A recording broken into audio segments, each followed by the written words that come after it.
Click on subscribe and turn on the notification bell to never miss an update.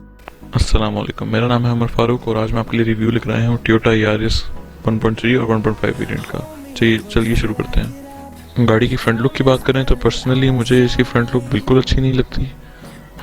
Corolla GLI, XLI और Honda city की front look personally मुझे इससे कहीं ज़्यादा बेहतर लगती है। गाड़ी की हेडलाइट्स की बात करें तो इसमें हैलोजन बल्ब दिए गए हैं। डे टाइम रनिंग लाइट्स और फॉग लैम्प्स भी कंपनी की तरफ से मौजूद हैं। गाड़ी की साइड लुक की बात करें तो इसमें क्रोम हैंडल्स मौजूद हैं और साथ में अगर आप डोर्स की तरफ देखें तो इसमें एक ट्रिम दी गई है जिसको बहुत स्पोर्टी लुक देती है। अगर हम गाड़ी के टायर साइज़ की बात करें तो इसमें टोयोटा की तरफ से एलॉय रिम्स आते हैं, 15 इंच के एलॉय रिम्स आते हैं जो बड़ी स्टाइलिश लुक में दिए गए हैं।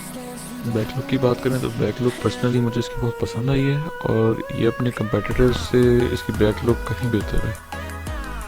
इसकी बैक लाइट्स करोला से बहुत मिलती हैं और इसके बैक पे सबसे नीचे रिफ्लेक्टर्स दिए गए हैं। गाड़ी में इमोबिलाइजर और पुश स्टार्ट की मौजूद है। गाड़ी के इंटीरियर में जाने से पहले मैं आपको इसका डोर दिखाऊं तो इसमें हैंडल इसका क्रोम में नहीं है, प्लास्टिक में दिया गया है।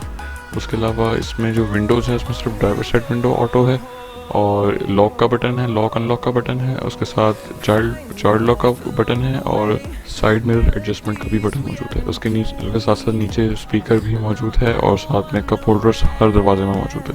इंटीरियर में जाते हुए इसमें सबसे पहले इंजन स्टार्ट स्टॉप बटन मौजूद है। उसके नीचे इको मोड और स्पोर्ट मोड का बटन है और उसके साथ साथ इसमें ट्रैक्शन कंट्रोल और स्टेबिलिटी कंट्रोल भी आता है।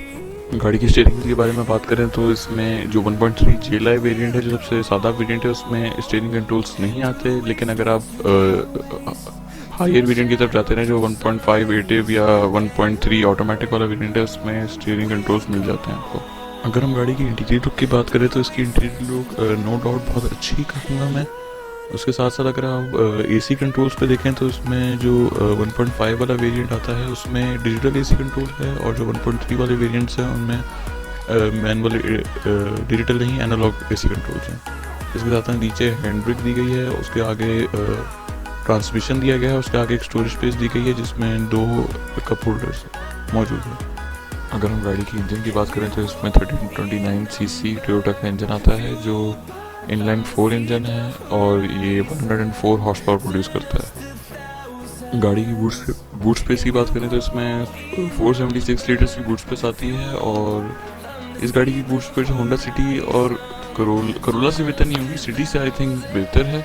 और इसमें आप 2 बड़े सूटकेसेस और साथ में एक छोटा सूटकेस पैक कर सकते हैं।